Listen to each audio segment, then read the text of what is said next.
le retour de Nafissatou Diallo et de l'affaire DSK. Elle a parlé ce matin chez nos confrères de Paris Match. C'est sa première interview depuis 9 ans. Mais que veut vraiment Nafissatou Diallo? Maître Pierre Ourcade, bonjour. Bonjour. Avocat au barreau de Californie, de New York et de Paris pour essayer de comprendre comment les choses se passent. Juste alors, Pierre Ourcade, du point de vue juridique, ça veut dire quoi un accident dans une chambre d'hôtel? Alors ça peut vouloir dire tout et n'importe quoi. Oui, exactement.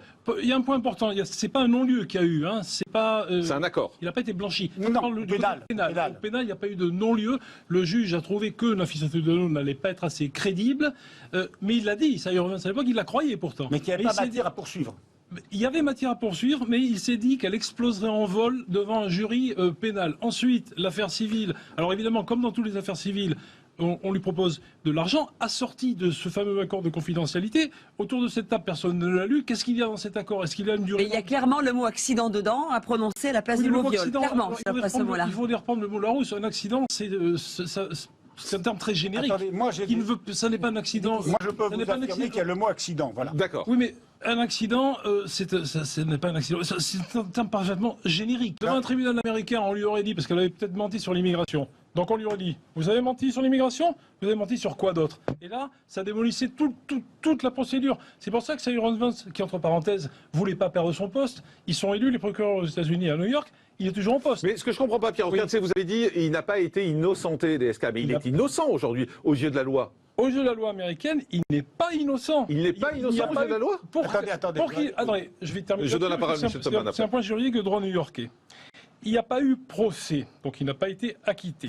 Il y a eu des charges. Il n'a pas été condamné non plus. Il n'a pas été condamné, mais... Donc il est innocent? Non, c'est un peu plus technique que ça.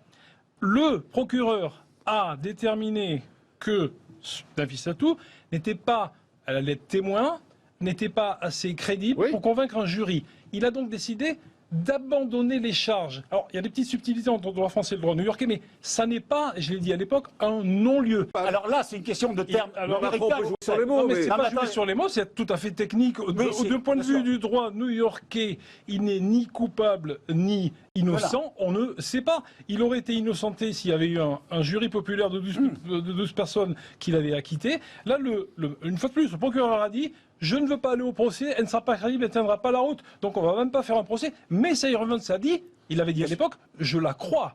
Si elle ne croit pas... Oui, c'est personnel, je la crois, c'est son avis, c'est sa parole. Il avait accès, lui, à tout le rapport de police et tout ça, lui. Il était quand même très informé. Il a dit, je la crois, mais je ne pense pas qu'elle fera un bon témoin, parce qu'il aurait fallu la mettre face à un jury et face surtout aux avocats adverses qu'il aurait pratiquement torturé. Et l'aurait, comme je vous l'ai dit tout à l'heure, pour utiliser cette expression, explosé en vol. Et puis il y a de l'argent au milieu. Elle a touché de l'argent. Oui, moi, je c'est veux peut-être pas pour ça. Et les avocats aussi. Moi, si j'avais été l'avocat au civil de Nafissatou Diallo, plutôt que faire un procès civil qui va durer des mois, qui va me coûter beaucoup d'argent, je préfère faire une transaction avec les avocats de Dominique Strauss-Kahn, prendre $1 million dont on a parlé. Ils ont dû là-dessus prendre peut-être 20 ou 30%. C'est beaucoup. Attends, c'était 1,5 million, 500 000 1,5 million. Voilà. Puisqu'on parle d'argent, moi je pense qu'il est intéressant aujourd'hui, parce que c'est l'actualité d'aujourd'hui.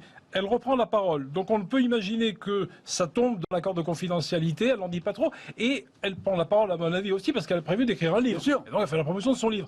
Ce qui m'interpelle aussi, c'est comment vont réagir les avocats américains de DSK? Et je pense qu'ils ne feront rien parce que ça remettrait de l'huile sur le feu. Exactement. Sauf évidemment si dans son livre, elle se laissait aller. Mais ça, à mon avis, la clause de confidentialité, il va lui interdire, y compris dans le livre, d'aborder ce qu'on appelle l'accident.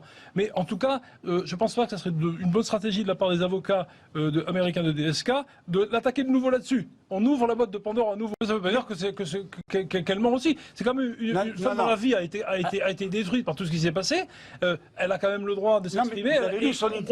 On peut lui prêter. On a beaucoup vilipendé Nafissatou Diallo depuis le début de cette affaire. On peut lui prêter. D'abord, on ne sait pas ce qui s'est passé, donc elle a peut-être été agressée, violée. On peut lui prêter des intentions nobles et on peut lui prêter l'intention de s'exprimer. Oui, à part si elle a prévu de sortir un livre. Il y a des éditeurs qui la suivent. Donc les éditeurs lui ont dit ce serait peut-être une bonne idée de commencer à en parler. Tout ça, c'est économique. Voilà. Merci beaucoup. Merci à Maître Pierre Ourcade. Va falloir écrire. Vous allez vous le dire. Au barreau de Californie, New York et Paris. Merci beaucoup.